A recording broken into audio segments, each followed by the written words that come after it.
Let's go now to Tim and Mrs. Kong for our Holy Spirit moment. Mrs. Kong is reading this morning from Matthew, chapter 26, verses 36 and 37. Then cometh Jesus with them unto a place called Gethsemane, and said unto the disciples, Sit ye here, while I go and pray yonder. And he took with him Peter and the two sons of Zebedee, and began to be sorrowful and very heavy. 말씀하십시오. 네. 안녕하십니까. Good morning, everyone. 오늘 말씀드릴 내용은 순환과 해방이라는 이런 내용으로 말씀을 드리겠습니다. Today I would like to speak to you about suffering and liberation. 아버님께서 6번의 옥고를 치르셨는데 제일 처음 아버님이 수감된 곳이 1948년 2월 22일 평양에서 수감이 되었던 것입니다. Father went to prison 6 times, and the first time that he was placed in prison was on February 22nd, 1948 in Pyongyang. 그리고는 1950년 10월 14일에 출감을 하셨습니다. And he came out of that prison. He came out of prison on October 14th, 1950. 2년 8개월 동안 아버님은 옥고를 치르셨습니다. He was in prison for 2 years and 8 months. 수인 번호는 596번입니다. 이것쯤은 우리가 외워두는 것이 좋을 겁니다. And his prisoner number was 596. I think that would be a good number for us to remember. 596번 비슷한 발음이 596이라는 것은 억울하다 하는 말과 비슷한 것입니다. In the Korean pronunciation, 596 is very similar to the pronunciation for the phrase unjust treatment. 그때가 아버님은 29살. 그런데 옥중에서 아버님은 12제자를 세우시고 또 그 다음은 2년 8개월 계시는 동안 면회하신 분은 옥세현 모친과 김원필 선생 주로 이 두 분이 면회를 하셨습니다. During the time that father was 29 years old when he was placed in prison then, and during the time that he was there, he was visited primarily by Mrs. Ok Se-hyun and Mr. Kim Won-pil. 아버님은 1948년 2월 22일 상호 10시 기성교인들의 이단 투서가 80여 명 이상이 들어왔습니다.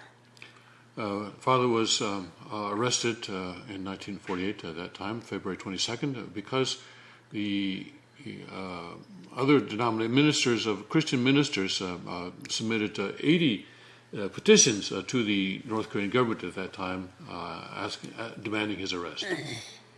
그래서 공산 당국의 종교 말살 정책이 합한 가운데 평양 공산 경찰에 의하여 구속이 되었습니다.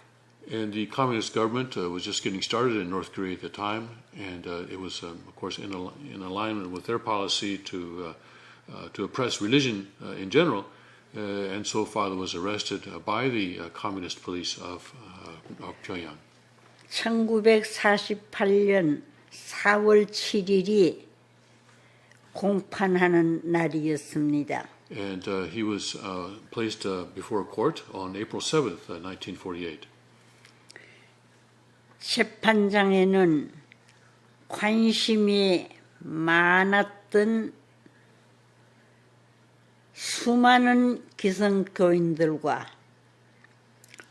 많은 방청객들이 입수의 여지가 없이 꽉 들어차 있었습니다. And at the trial, the courtroom was filled with Christians and others who were interested in the outcome of this trial. 긴장된 분위기 속에서 재판은 열렸습니다. And the trial was held in a very tense atmosphere. 아버님은 법정에 들어서자마자 크게 기지개를 쓰심으로써 참으로 새로운 결심을 하셨다는 마음의 여유를 보이시기도 했습니다. But Father stood there very strongly and with determination, and it showed the people that he was that he was determined, that he felt that he was right. 그들은 재판의 요식 절차를 거쳐 언도를 내렸는데 5년형을 언도하면서 마지막으로 할 말이 없느냐고 했습니다. The court went through the motions of a trial and then issued a verdict, and the verdict was 5 years of imprisonment. And then at the end, Father was asked whether he had anything else to say. 그때 아버님은 그 판결문 가운데 허구라는 두 글자를 삭제해달라고 요청을 했습니다. And Father said that in the sentencing, in the court's judgment, formal written judgment, he demanded that the word false be erased, be taken out of that.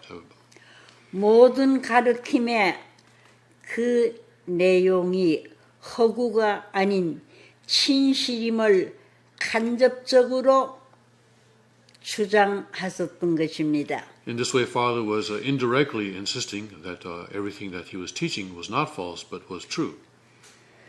재판장은 아버님의 요구를 받아들이겠다고 했습니다. And the judge said that he would accept Father's demand. 그때의 아버님에게 씌워진 제목은 사회 질서 문란이라는 제목이었습니다. The charge against Father at that time was the disturbance of social order. 옥시모친을 통해 들은 이야기입니다마는 그때의 공판 관객은 2000년 전 예수님이 빌라도의 법정에 섰던 것과 아버님이 평양에서 법정에 섰던 것은 흡사하였다고 했습니다. And I heard from Mother Oak that the scene of Father standing in that courtroom was very much like the scene of Jesus standing in the court of Pontius Pilate 2,000 years ago. 예수님에게 네가 과연 하나님의 아들이냐? 참남하도다. 희롱을 하며 그의 옷을 벗기고 홍포를 입히며 가시 면류관을 예수님의 그 머리에 씌우기도 했습니다. At that time, Jesus was asked, "Are you the son of God?" And he was mocked, and he was stripped of his clothes, and a crown of thorns was placed on his head. 칼대를 그 오른손에 들리고 그 앞에서 희롱하기를 유대인의 왕이여 평안할지어다 하며 그에게 침을 뱉고 갈대를 빼앗아 그의 머리를 치기도 했습니다. They called him the King of the Jews, and they mocked him, and they struck his head. 특히 기성교인들이 재판 구경을 하기 위하여 모여 들었는데 여기저기서 비웃음과 또 증오의 은사가 흘러나왔던 것입니다. And in Father's courtroom as well, the Christians filled the courtroom and they chuckled and laughed at him and mocked him, and also voices of hatred could be heard throughout the courtroom. 네가 참 예수냐? 또 어떤 이는 문예수란 말이냐? 참남하도다 하는 이도 많았습니다. Someone said, "Are you the true Jesus?" Another said, "Are you Moon Jesus? Are you saying? Is that what you're saying?" These kinds of things were said in a mocking way. 그들은 말하기를 너는 이단의 괴수이다. 이단의 괴수인 네가 어떻게 주가 되느냐의 아우성 소리로 그 법정은 매여져 있었습니다. They said, "You are the chief of the heretics. How can the chief of the heretics be Jesus?" And they continued to mock him in this way. 아버님은 평양 형무소에서 약 3개월 반가량 수감되어 계시다가 5월 20일 함경남도에 있는 흥남 형무소로 옮기셨습니다. Father remained in the Pyongyang prison for about 3.5 months, and then he was moved to the Hungnam prison on the east coast of Korea on May 20th. 그들은 이곳을 덕리특별 노동자 수용소라고 불렀습니다. And this was at that time called the Tongni Special Labor Concentration Camp. 이 특별 노동자 수용소라는 감옥은 함흥으로부터 동남쪽으로 한 12km 거리에 자리를 하고 있었습니다. And this prison was located about 12 kilometers, or about, about 7 or 8 miles south of the city of Hamhung. 흥남에 있었는데 일제시대에 제조해 놓은 비료의 산을 옮기는 일이 죄수들에게 맡겨진 작업이었던 것입니다. This had been a fertilizer factory during the Japanese colonial period, and the Japanese had left a large mountain of fertilizer, and it was the task of the prisoners to dig that fertilizer out and put it in bags so that it could be shipped out. 이 수용소 생활은 한마디로 표현하면은 사람이라면은 어느 누구도 감당해낼 수 없는 중노동이었습니다. This was work so hard that no human being could endure it. 그리고 숙식은 아주 비위생적이며 살아서 지옥을 맛보는 죽음의 기로에 서 있었던 것과 마찬가지였습니다. The accommodation and food for the prisoners was extremely unsanitary, and people there were tasting hell in this life. 많은 사람이 입소합니다마는 대다수가 자기 형의 기한을 채우지 못하고 끝내 죽어 들것에 실려 나가는 참혹한 현상 속에서 아버님은 생활하셨던 것입니다. Many people were placed in that prison, but most people would die before they would complete their sentences and would be carried out in coffins. 밥이라는 것은 콩하고 좁쌀, 수수, 보리쌀의 혼합 잡곡이었습니다. And they were fed very poor rice with corn and some beans. That was all. 큰 입으로 세 입이면 다 없어질 정도의 아주 적은 양이었습니다. It was a very small amount that they were fed. A person with a large mouth would be able to eat all the food that he was given in just 3 mouthfuls. 그렇게 중노동을 하고 있는 그들에게는 먹고서 살기보다가는 중노동에 혹사시키기 위한 최소량의 식사였습니다. And so they were fed just the minimum amount that was necessary for them to continue their work. It was not enough for them to stay alive for a long time. 아버님의 그 거구에 이것은 너무도 적은 양이었으나 오히려 처음 3주간은 그 밥의 양의 절반을 다른 옆 사람에게 주고 그리고 나머지 반만을 아버님은 드셨던 것입니다. So this amount of food was certainly not enough for Father, who has a very large build.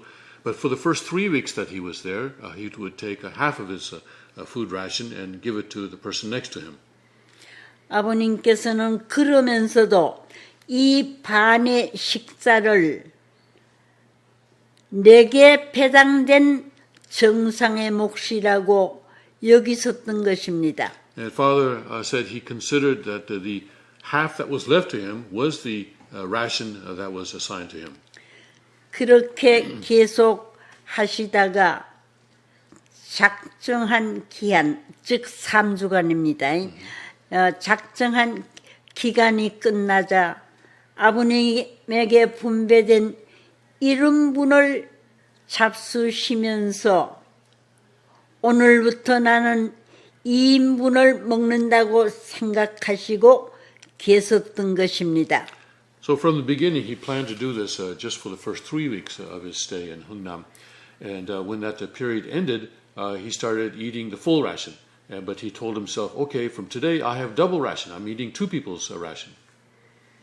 실제로도 전보다는 배를 취하신 것이 되니 다른 사람들보다는 힘을 더 내실 수 있었습니다. And because he told himself this, he was actually able to exert more energy than the people around him.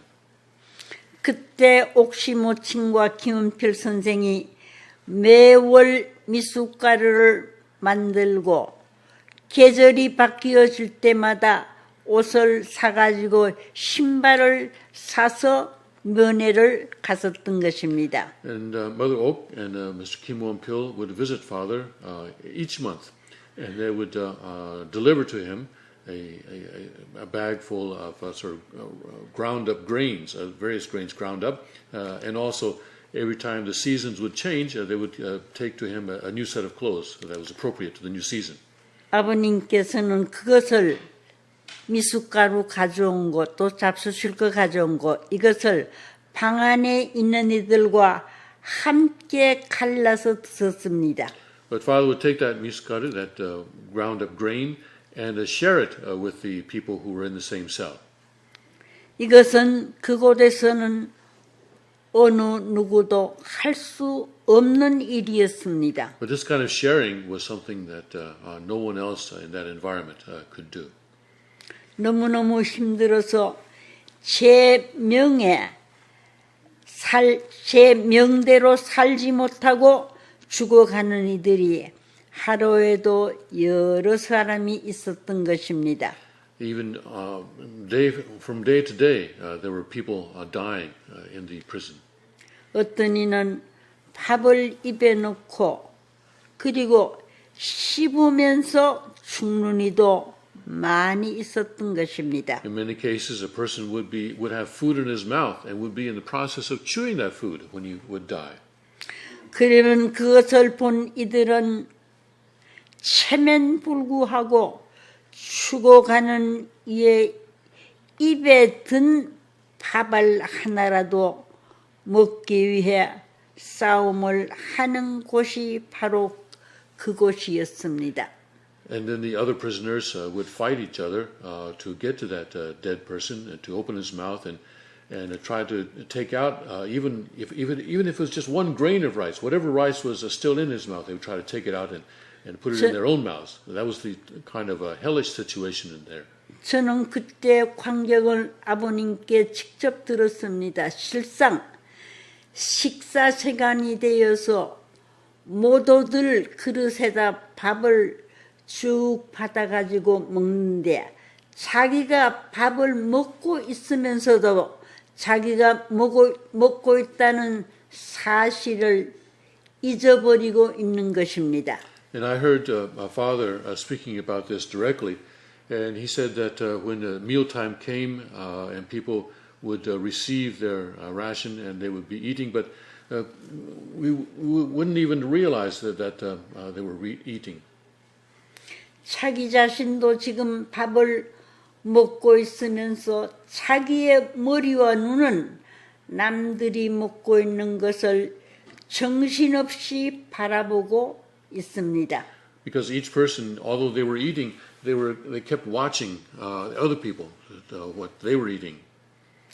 그리하여 자기 자신도 먹고 있는데도 엉뚱하게 남들의 입으로 들어가는 밥덩이를 탐내고 있습니다. So even though they were feeding themselves, but they still were envious of the food that was, or of the food that was going into other people's mouths. 그러는 가운데 손은 여전히 손대로 움직이고 입에서는 계속 씹어 삼키어서 다 먹어치웁니다.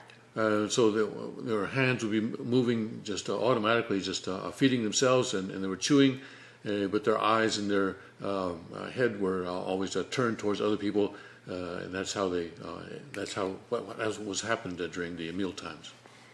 다 먹고 나서 빈 그릇을 발견하자 그제야 놀란 듯이 내 밥 누가 훔쳐 갔어 하고 미친 사람처럼 외치는 이들도 있었습니다. And sometimes a person would realize that he had eaten his food only later, and he would look at his empty bowl and he would stand up and say, "Hey, who stole my food?" Like a crazy person. 아버님은 이렇게 말씀하셨습니다. 이렇게 밥을 사모하듯이 하나님을 사랑하고 흠모한다면은 아마 그는 역사의 중심 인물이 되고도 남을 것이다 고 하셨습니다. And Father said, recalling the situation, if the people loved God as much as they loved food there, they would have become central figures in history. 그런 거로 너희들은 하나님을 대하여 정말로 하나님은 살아계신 하나님이시라는 것을 알고 믿고 신앙하라는 말씀도 하셨습니다. And he would say that people need to know that God is alive and that He is working. 이런 형편에서 매끼 아버님은 이런 분을 더 잡수신다고 실감하는 것은 큰 힘과 위안이 되지 않을 수 없었습니다. So in that situation, for Father to eat a full ration rather than half was a way for him to psychologically be able to exert more energy there. 또 밤이면은 때를 맞추어 물 한 컵을 분배받아 갈증을 억제하시고 수건에다 골고루 그 한 컵의 물을 기어 얹어 적셔 두었다가 그리고 새벽 4시면 일어나서서 온몸을 닦으시며 훌륭히 건강을 보존하실 수 있었던 것입니다. And at night, they would receive a ration of 1 cup of water. So Father would use that to ease his thirst, but also he would dip a rag in there so the rag would be wet. And then at 4 o'clock in the morning, he would rise and he would use that rag to wash himself. 또 밤이면은 언제나 대변기 옆에서 씻었습니다. 가운데 자리를 하면은 사람들이 타고 넘기 때문에 왜냐하면 하나님의 대신차로서 나타났었기에 남들이 함부로 타고 넘어다니는 것을 아버님은 제일 싫어하셨습니다. And at night he would sleep next to the toilet. And the reason was that if he were to sleep in the center of the cell, people would step over him during the night. And as the representative body of God, he hated more than anything that people would step over him and be disrespectful to him. 그리고 아버님은 그러한 불행 속에서도 조금도 자신의 처지를 한탄하지 않고 위로는 하나님을 생각하셨고 아래로 모든 사람들을 사랑하고 돌보기를 잊지 않으셨습니다. My father never considered his own situation. He always considered the situation of God above him and the situation of all human beings around him and below him. 그것은 왜냐하면 아버님은 자신을 위한 호소 기도는 끝까지 옥중에서 하시지 않으셨습니다. My father never prayed for himself while he was in prison. 하나님께서는 지금의 내 처지를 다 아시고 괴로워하실 텐데 거기에다가 내가 나를 살려주고 나를 돌아보아 주소서 한다면은 하나님의 가슴에 못을 박는 불효밖에 되지 않는다고 생각해서 기도하시지 않으셨답니다. He said, Father already knew his situation, Father's situation. And so Father to pray to God, saying, please save me, please help me. God was already suffering because of a Father's situation. So if he had prayed that way, that would just have driven a nail into God's heart. And he did not want to do that. 우리도 이런 심정을 닮아야 하겠습니다. 아버님은 하나님의 뜻 성사밖에 그 안에서도 그것밖에는 모르셨습니다. We also need to learn from and come to resemble the Father in this way. The Father did not think of anything other than the accomplishment of God's will. 평양 시절에 아버님께서 예배 시간마다 많은 눈물을 흘리셨습니다. 설교 시간은 물론 기도하시면서도 하나님을 감동시키시는 눈물의 기도를 하셨던 것입니다. During his ministry in Pyongyang, Father wept a great deal, not only during his sermons but also during his prayers. 그러나 형무소에 입감되어서는 하나님 앞에와 사탄 앞에서 눈물을 보이지 않으셨습니다. But in prison, he did not show any tears to God. 하늘과 땅 앞에 자신의 약한 모습을 절대로 나타내 보이지 않으셨습니다. He did not want heaven or earth to see him in weakness. 그 대신 아버님은 옥중 생활을 시작하시는 그날부터 평양에 두고 오신 친히 지도해 오셨던 식구들을 위해서는 기도하셨습니다. But in prison, from the first day that he entered prison, he prayed for his flock in Pyongyang. 하루 3번씩 일일이 그들의 이름을 들면서 뜻 안에서 믿음을 지키고 변하지 않고 굳게 서기를 위하여 간절히 기도하셨던 것입니다. 3 times a day, he would call out their names in prayer and pray that they would be able to maintain their faith in this difficult situation.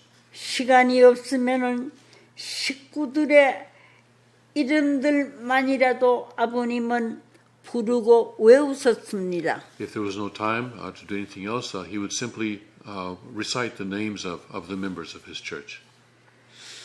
거기서 거기는 옥중이에요. 옥중에서 하신 작업은 어떤 것이었느냐 하면은 먼저 아버님의 수임번호 590 6번 이 596은 억울하다의 변음 가치도 생각이 되어집니다. And Father, I would like to talk about the work that Father did in prison. As I mentioned, his prisoner number 596 has a very similar pronunciation to unjust treatment. 작업 시간은 아침 8시 수용소를 출발하여 그 다음에 오후 5시까지 총 8시간이었습니다. Prisoners would leave the prison at 8 o'clock in the morning and go to the fertilizer factory and work 8 hours until 5 o'clock in the afternoon. 작업장까지 가는 시간 30분과 점심시간 30분을 빼면 꼭 8시간이 됩니다. And that 8 hours excluded the half an hour that it would take to get to the factory and the half an hour that they were given for lunch. 그런데 문제는 시간이 문제가 아니라 그 시간 안에 행해지는 작업성이 문제인 것입니다. But the problem was the amount of work that they were required to accomplish during that time. 아버님이 흥남 감옥에서 가진 작업 시간은 아침 8시에 돌기 시작하여 5시에 땅 묻는 고속 기계의 회전과도 같았던 것입니다. So their work was as if they were treated as if they were machines that would start moving at 8 o'clock in the morning and would be switched off at 5 o'clock. 총 인원은 모두 1,500명인데 가고 올 때 그들이 두 사람씩 짝을 지어 손을 붙잡고 걸어가야 한답니다. There were 1,500 prisoners, and when they were going to and from the factory, they were required to hold hands as pairs. 작업은 구성 인원 10명이 각기 비료를 파내는 일, 퍼담는 일, 그 다음에는 무게를 저울에 다는 일, 가만히 묶는 일을 분담하게 됩니다.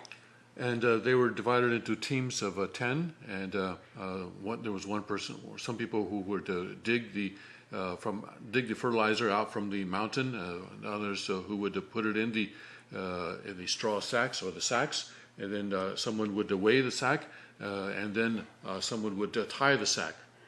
하루 한 사람당 책임량이 130가마에 도합 10사람이니까 1300가마니를 묶어내지 않으면 안 됩니다. They were required to do this for 130 sacks per person per day, so a team of 10 was required to produce 1,300 sacks a day. 아버님은 말씀하셨습니다.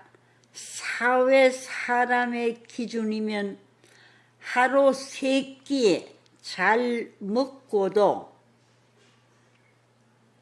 아주 많이 일을 한다고 해도 한 조가 700가만 일을 한다면 최고이라고 볼 수 있었습니다. Father later told us that if this were a normal working situation where people were fed well 3 times a day and they worked in a normal way in society, probably the team would be able to do about 700 bags a day. 그러나 여기서는 그 2배에 가까운 일을 하지 않으면 안 됩니다. But now they were required to do almost twice that much. 밤 양이 너무 적어서 공중을 향하는 그 길에서 벌써 몇 번이나 다리가 휘청거리고 주저앉는 이도 많았습니다. Some people were so weak that as they were going back and forth with the bags, sometimes their legs would collapse beneath them, and they would just be sitting there on the pavement. 이것은 참으로 비참한 현상이었습니다. 제 아무리 건강한 사람이라도 반년 이상 계속하면 폐병 등 난치병에 걸리고 마는 것입니다. Now, this was a very wretched situation, and even a healthy person would come down with lung disease after 6 months. 그러나 아버님은 어려운 일은 자청해서 먼저 앞장서서 해 오셨던 것입니다. But Father took it upon himself to volunteer to do the most difficult jobs. 추운 겨울에 소곶바람으로 일을 하는데도 물에 빠졌다 나온 사람같이 땀으로 멱을 감는 것과 같았습니다. Even in the cold of winter, Father worked so hard that he sweated as if he had just come out of the water. 이 질소 비료가 손에 묻게 되면 바깥은 물론 그 피부 속까지 자꾸 벗겨져 들어가서 피가 나오고 심하게 되면은 피부 속이 파여 뼈가 나오게 된답니다. This was nitrogen fertilizer, and they were not given any safety equipment, and so they had to handle it with their bare hands. The nitrogen would eat into their flesh to the extent that sometimes people's bones would be exposed. 그때의 아버님은 사탄의 혈통을 받은 피와 살은 다 떨어지라. 그러나 뼈는 남을 것이 아닌가 생각하셨답니다. Father at that time said that look, the flesh of the people that comes from Satan, it may all drop away, fall away, but the bones will remain. 암모니아는 정말로 독한 것입니다. 그렇기 때문에 그 안에서 작업을 하면서 생명을 유지해 나온다고 하는 것은 어느 누구도 할 수 없는 일이었습니다마는 아버님은 그 안에서도 모든 것을 기쁨으로 넘넘이 승리하고 기도하시며 하늘편 식구들을 생각하시는데 시간을 바치셨던 것입니다. The ammonia was terrible, and the working situation was the worst that could be imagined, even worse than could be imagined. But even in that situation, Father thought of God's will and of the members. 아버님은 그 어려운 와중에서도 더욱이 힘든 일, 어려운 일을 손수 찾아서 먼저 실천하셨습니다. Father would always look for the most difficult, most dangerous jobs and volunteer for those. 그때 아버님은 남들은 다 한숨을 쉬고 불평하고 욕을 했지만 아버님은 나는 지금 수련소에 와서 수련을 받고 있다. Father, others would sigh and complain, but Father would say, "No, I'm in a workshop. This is a workshop center." 남 모르는 세계의 심정권을 많이 배우고 또 알아야 남을 가르칠 수 있지 않느냐 하시면서 참으셨던 것입니다. He would say that I need to learn the situation, the people's hearts in this situation, so that I can teach them. That is how he endured. 오늘은 시간이 많이 가서 이것만 하고 그 다음 그 안에서 생활하셨던 내용은 다음에 한번 하기로 하겠습니다. 오늘 너무 길어요. I've already spoken a long time, and so I will stop here, and I'll continue this at another time to talk about Father's life in that prison. 고맙습니다. Thank you very much.